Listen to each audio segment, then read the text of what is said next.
पिछले दिन हम ये सारे सूत्र बताए थे, सारे विषयों पर चर्चा किए थे ना, कि जब किसी वस्तु को ऊपर फेंका जा रहा है तब हमारे गति का समीकरण किस तरीके से बिहेव करेगा, बताया गया था ना। वहाँ पर जो एक्सेलरेशन है, त्वरण, वो गुरुत्वीय त्वरण के बराबर हो जाएगा, g के बराबर, और जो एस है दूरी, वो हाइट के रूप में यानी कि h के रूप में कंसीडर किया जाएगा।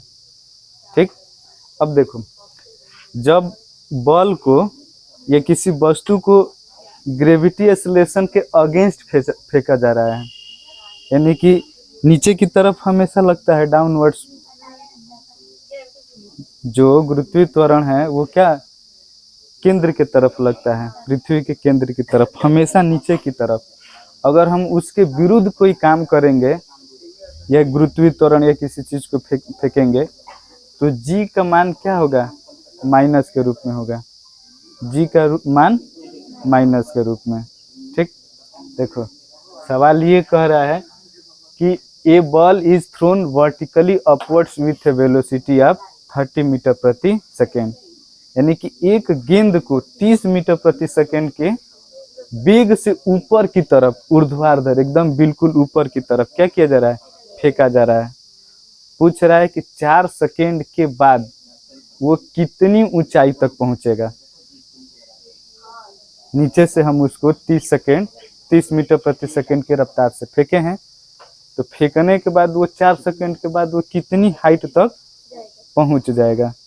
देखो दिया क्या है, u इक्वल टू 30 मीटर प्रति सेकेंड। हाँ, कौन सा देख रहे हैं। ठीक, क्या क्या मिल गया है गिवन में, u बराबर 30 मीटर प्रति सेकेंड, t बराबर 4 सेकेंड, हाँ, g बराबर 10 मीटर प्रति सेकेंड स्क्वायर। पूछा क्या है, what will be the height, यानी कि एच क्या है पूछा है।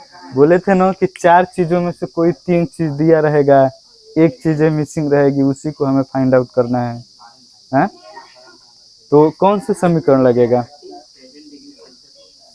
गति का कौन सा समीकरण लगेगा,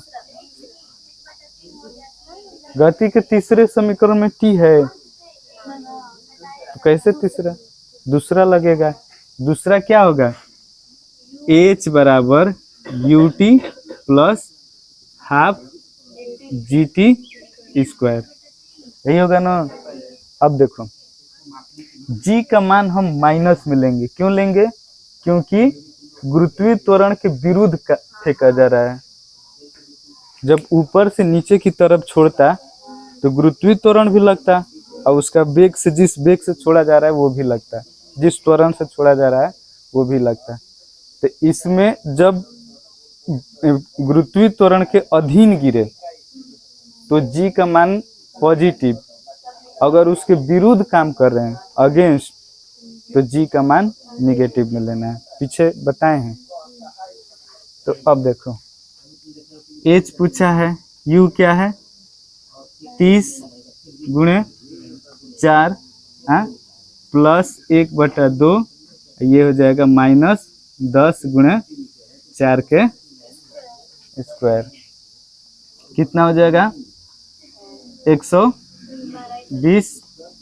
अब देखो प्लस माइनस माइनस, 4 चौके 16, ये कटेगा तो 5, यानी कि 16 गुणे 5 क्या हो जाएगा 180, 16 पचे 80 बराबर 40 मीटर प्रति, 40 मीटर। एच का मान 40 मीटर। देखो ये सवाल में बोल रहा है कि a person is running along the circular path enclosing an area of 8 pi metre square, यानी कि एक व्यक्ति वृत्तीय पथ पर क्या कर रहा है, गति कर रहा है, ठीक है, जिसकी एरिया कितनी है 8/पाई मीटर स्क्वायर, यानी कि जो वृत्तीय पथ है उसकी जो ये एरिया है वो कितना है 8/पाई मीटर स्क्वायर। ठीक, अब ये कह रहा है कि if he is performing uniform circular motion, यानी कि वो एक समान वृत्तीय गति से घूम रहा है, गति कर रहा है, तब calculate the average value of velocity after completion for circular path in metre प्रति सेकेंड। तब उसकी औसत वेग निकालिए। कब? जब वो 4 वृत्तीय पथ को, यानी कि 4 बार चक्कर लगा ले रहा है, तब उसकी एवरेज वेलोसिटी मीटर प्रति सेकेंड में क्या होगा। ठीक है, ये बात बताना है। यानी कि यहाँ से स्टार्ट किया और एक समान गति से घूम रहा है। कितना? 4 बार। कितना? 4 टाइम्स। हाँ, 4 बार घुमाया। तब जाके ये 4 सर्कुलर पाथ खत्म होने के बाद कितना उसकी एवरेज वेलोसिटी है, उसे मीटर प्रति सेकेंड में बताइए। बताओ, इसका जवाब दो। तो देखो, एवरेज वेलोसिटी का मतलब टोटल डिस्प्लेसमेंट अपन टोटल टाइम। तो टोटल डिस्प्लेसमेंट कैलकुलेट करो।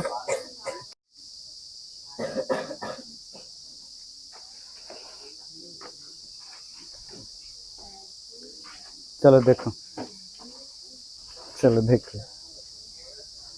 देखो, a water tank is place on top of a building of height 19 metre. यानी कि एक पानी टंकी बिल्डिंग के टॉप पे, यानी कि शिखर पे 19 मीटर की हाइट पर रखी है। ठीक, यानी कि एक पानी टंकी को 19 मीटर हाइट वाले एक बिल्डिंग पर क्या करी गई है, रखी गई है। ठीक, water overflowing from the tank was found to reach the ground in 2 second. पानी जब उसमें भर जाता है तो भरने के बाद ओवरफ्लो हो रहा है, और ओवरफ्लो होकर ऊपर से नीचे गिर रहा है, ऊपर से नीचे गिर रहा है। जब नीचे गिर रहा है तो 2 सेकेंड लग रहा है। ठीक, तब पूछा रहा है कि find the height of tank. तो टैंक की हाइट क्या है? जैसे कि ये बिल्डिंग हो गया है, इसकी हाइट कितनी है? 19 मीटर। ठीक, अब इसके टॉप पर एक पानी टंकी रख दिया गया है। ठीक है, यही हो गया पानी टंकी। अब यहाँ से पानी जब भर जाने के बाद ओवरफ्लो हो रहा है, ओवरफ्लो, तो कितना समय लग रहा है? Total time 2 second. टाइम क्या लग रहा है? 2 सेकेंड। अब पूछ रहा है कि जब 2 सेकेंड लग रहा है तो ये जो टंकी है इसकी हाइट क्या होगी? देखो, ऊपर से जब पानी गिर रहा है ऊपर से, तो पहले वो विरामावस्था में है, भर रहा है, भरने के बाद में गिर रहा है। यू उसका क्या है?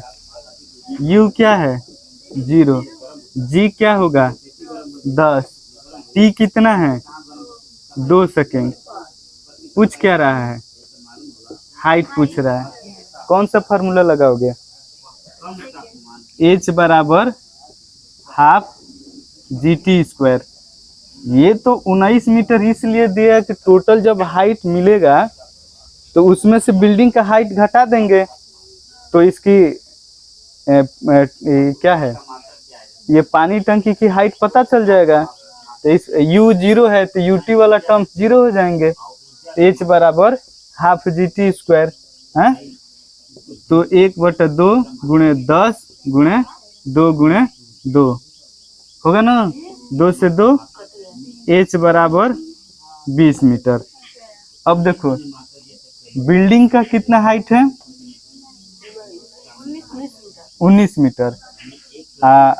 तब जब यहाँ से टोटल हाइट में से 19 मीटर घटा देंगे तो इसका हाइट बचेगा ना है?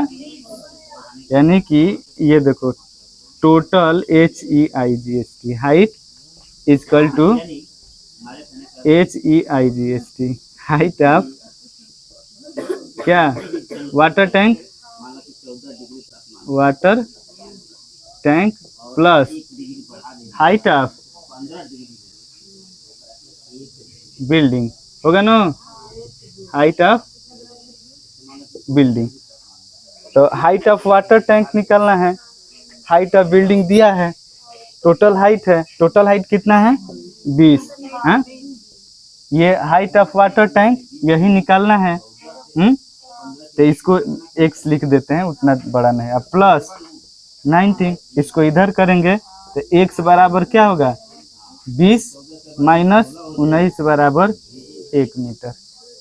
ए ball is thrown vertically upwards with a velocity of x metre प्रति सेकेंड, यानी कि एक गेंद को ऊपर की तरफ x मीटर प्रति सेकेंड की वेग से फेंका जा रहा है, यानी कि u बराबर x मीटर प्रति सेकेंड। अब देखो if the maximum height reach by the ball is 20 metre, यानी कि बॉल को फेंकने पर वो 20 मीटर की हाइट पे पहुंच जा रही है, 20 मीटर की हाइट को क्या कर रही है गेन कर ले रही है, प्राप्त कर ले रही है।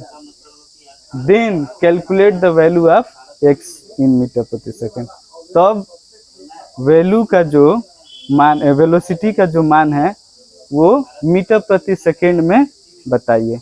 जब हम ऊपर की तरफ फेंक रहे हैं तो v क्या होगा लास्ट में जाके शून्य हो जाएगा, यानी कि v बराबर 0, h बराबर 20 मीटर है। उसके बाद g क्या करेंगे -10 मीटर प्रति सेकेंड स्क्वायर ले लेंगे। अब गति का कौन सा समीकरण लगाएंगे तीसरा, तो ये हो जाएगा v स्क्वायर बराबर u स्क्वायर माइनस 2gh।